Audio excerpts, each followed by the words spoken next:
Hey guys, we're here with the Pirate Pulse podcast to give you an update and a review of what's coming up on this upcoming weekend. We're down to the nitty gritty. We're down to the real big league. It's time to win or go home. And we're in the regionals. The ECU has made the field of the 64 for the NCAA tournament. They got there by the hair of their chin. They were dead in the water. They won the AAC tournament, and now they have their spot in the NCAA field of 64. Before we get to there, again, let you guys know, I'm Trey Scott. I'm Chance Scott. And we're going to break down ECU's weekend coming up in the regionals in the Conway region. First, let's go ahead and talk about it. Let's break it down, how the Pirates won the AAC tourney. Chance, I'll let you go ahead and cover that. How in the world did they make this run? Yeah, man, if you told me, we talked about it just a couple weeks ago that it felt like this team was almost over, season's dead, and there was a little spark. You kind of felt it every once in a while. It was like one game, it was like, this is the game that's going to do it. No, it won't. This is the game.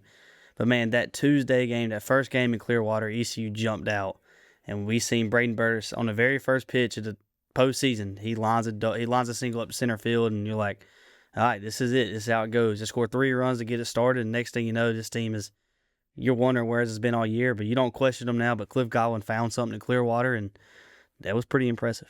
Yeah, pretty impressive. Not only did they win the AAC tournament, he became the all-time winningest coach for the Pirates. Am I correct with that? Yep, all-time. All-time winningest coach.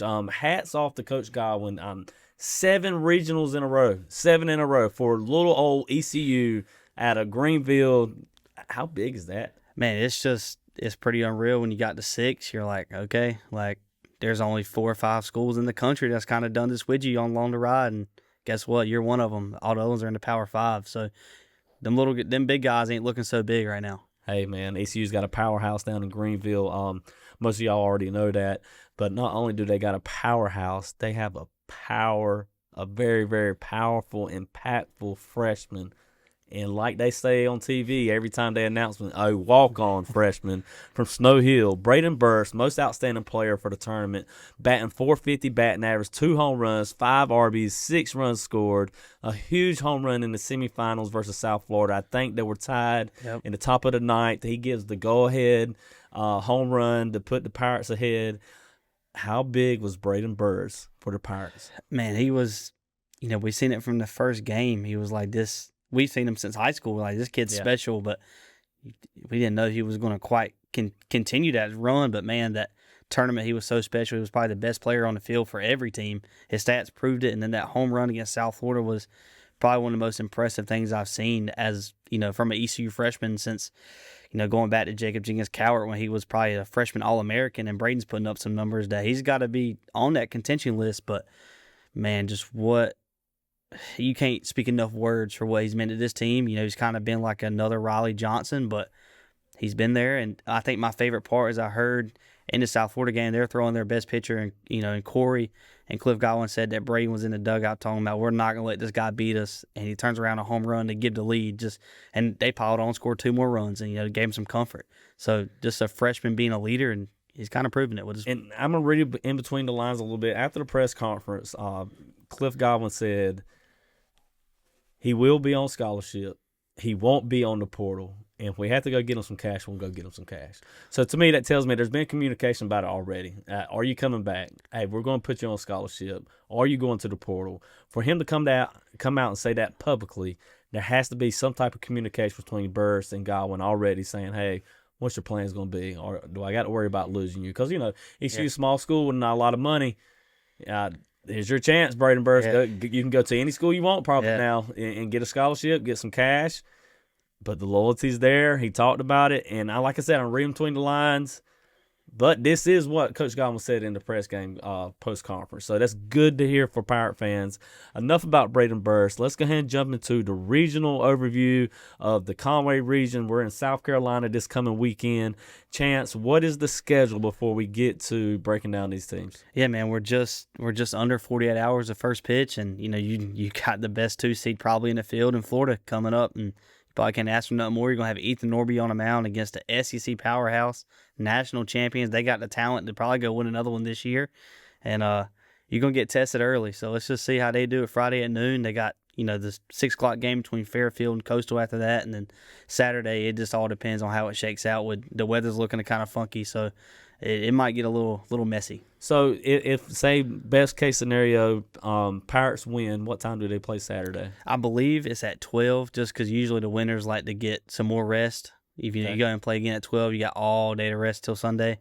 But it depends on how Coastal wanted it. I need to quite see and look it up exactly. And God forbid that they lose, but the comeback Pirates, what time do they play if they lose the first game? I think it's at 6, just because losers, again, you got to play at 6 on Saturday, but then you got to win 2 on Sunday to get back into the championship game. So, all right, let's break this down.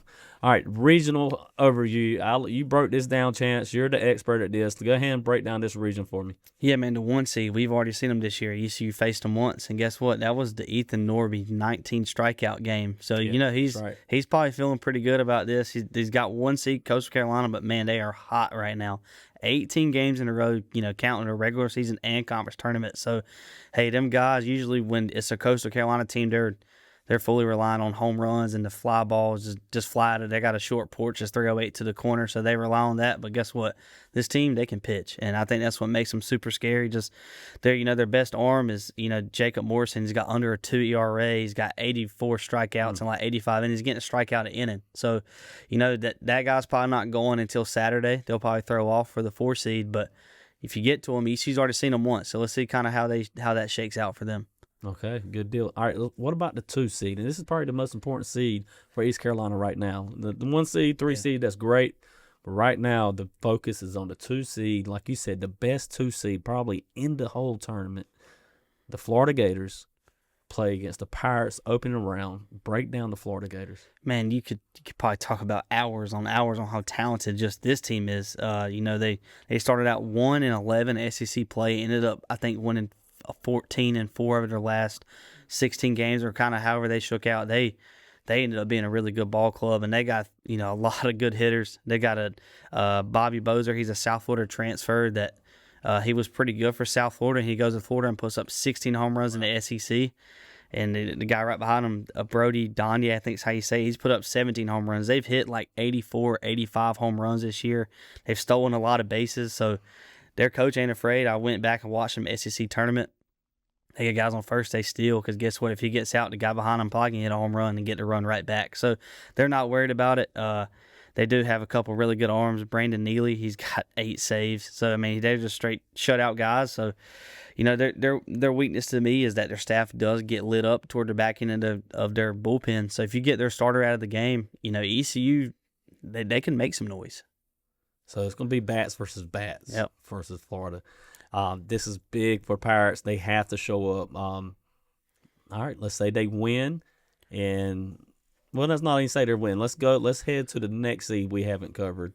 Fairfield, number 4 seed. How did they get in? What did they look like? Talk to me about them. Yeah, man, they're MAC champions. They're MAAC, so I guess it's MAC, kind of long, but guess what? Just 3 years ago, they're down in Austin at the Texas Regional. They had only lost 1 game all year, and they went to a championship game with University of Texas. So you're talking about a coach that's been in this situation before, and has still a pretty talented ball club. Matthew, he's got a long last name, Bucaro, you think? Yeah. He's got 14 home runs with 21 stolen bags. So, this team, they steal bases too. Just this regional is full of talent, and it just feels like really anybody, any way, can make some noise and find a way to win this regional. All right. Now, moving on, what will be the X factor in these matchups? What do you see as being the determining factor of if ECU wins? What does Coastal got to do to win it? What does ECU got to do against if they meet against Fairfield? Or talk to me of what you see on the matchups all around on the whole region, not just ECU, but what do you see? Yeah, man, we'll start with we'll save ECU to last, but the 6 o'clock game for Coastal early. Usually the 1 seed can kind of throw off, but when you got a team like Fairfield that hits as many home runs and steals as many bases as you do, sometimes you got to burn your best guy early in the tournament, which you don't want to do if you're the 1 seed. But we've seen it come back and bite guys.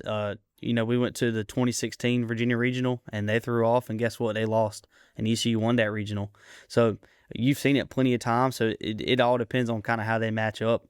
But Fairfield could get sneaky. They could win that first game, and then if ECU wins, the next thing you know, you got Ethan Young against a 4 seed, which if you're Cliff Godwin, you probably can't ask for much more. But Coastal Carolina, man, I don't think they win the regional. I'm going to go ahead and put that out there just because of how good I think Florida is. They can pitch, they can hit, but just how do they line up against guys that's been battle tested from, the best baseball conference out there. They got 13 spots, I think, in this tournament. So they've been battled every weekend. So let's just see how Coastal does against that. And then ECU, you don't bet against Cliff Godwin. You never bet against them. It's come back and bite people. Yeah. Everybody on Twitter was fire Cliff, fire that. And, I was just sitting there thinking, y'all sit back and wait. He does this. This is what he does. What did he say after the championship? Shout out to the haters? Yeah, shout out to the haters, and he told the people on the message boards to go work out. So, Cliff was having some fun with it, and, it was all fun and games in those 2 people Zoom conferences, but it was all fun. Yeah, that's awesome, man. You want a competitive guy to lead the way, and there's no doubt he's a competitive guy. Let's get and put our predictions in there. Who wins this regional? Man, I gotta put on my ECU shirt, and I gotta be a Pirate. ECU's winning it; they're sweeping it. But if I'm taking this off and I'm looking at it from outside looking in, it's Florida, just because of how purely talented Florida is. They're multiple guys 30, 96, 97. They got 4 or 5 dudes with almost 20 home runs and a short porch. How is that going to shake up for ECU? But you don't bet against Cliff Godwin. You say it all the time, and this team's hot. They're going in there with 4-game win streak. We said the only way they were going to win the conference tournament was sweep it, and guess what? They got to do the same thing this weekend. And if you look at it right now, you're 5 wins away from going to Omaha, which has never been done at ECU. So when you look at it from that perspective, you're always right there in the mix. You got to be in the tournament to become a national champion. And I always said ECU was going to make Omaha whenever it was least expected, and it's pretty unexpected right now.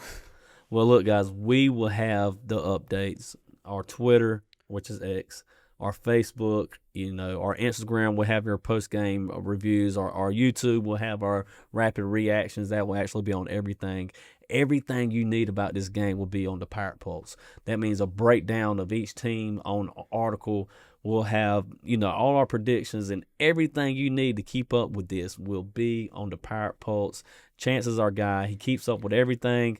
He gives you your insides information, also your post-game review. Make sure you're following us on all platforms. Hey, talk to us, shout us out, give us your take on our takes, because we're not always right. Yeah. And, talk to us. We talk back. But, hey, once again, I'm Trey Scott. I'm Chance Scott. And go Pirates. We'll see you this weekend.